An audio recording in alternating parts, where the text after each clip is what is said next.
Hey, welcome back to this mini lecture. It's part 3, the final part on Ecker and al.'s The Psychological Drivers of Misinformation Belief and its Resistance to Correction. This is the interventions and implications of the study.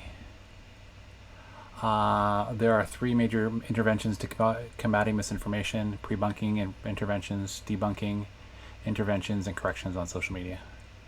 First, in terms of pre-bunking, the very simplest pre-bunking interventions involve presenting factually correct information, a preemptive correction, or a generic misinformation warning before the misinformation. So these all help to have the person who's seeing this misinformation know that it's misinformation before it starts. Debunking happens afterwards, as you'd imagine. Whereas preemptive interventions can equip people to recognize and resist misinformation, reactive interventions retrospectively target concrete instances of misinformation. For example, if a novel falsehood that a vaccine can lead to life-threatening side effects in pregnant women begins to spread, then this information must be addressed using specific counter-evidence. So you use this counter-evidence to go against this misinformation and to help debunk it near its source. Finally, corrections on social media. Misinformation corrections might be especially important in social media context because they can reduce false beliefs not just in the target of the correction, but among everyone that sees the correction, a process termed observational correction. So by seeing this correction, people can observe it third party, and then they can correct their own misinformation. So corrections on social media are really important, especially because of the spread of misinformation on social media that can go so fast.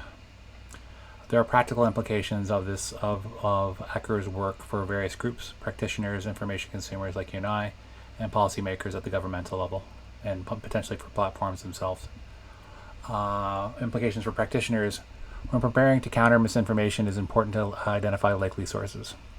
Although social media is an important misinformation vector, traditional news organizations can promote misinformation via opinion pieces, sponsored content, or uncritical repetition of politicians' statements.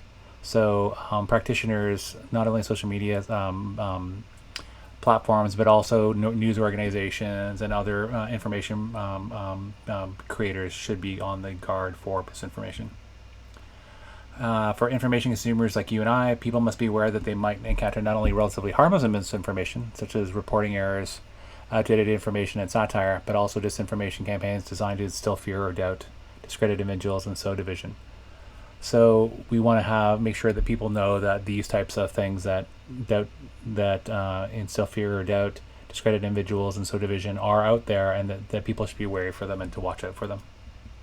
And finally, if you're a policymaker, you might want to consider regulation. So this is more at the governmental level, but you could also think about platforms like social media platforms. This might include penalties for creating and disseminating disinformation where intentionality and harm can be established, and mandating platforms to be more proactive, transparent, and effective in their dealings with misinformation.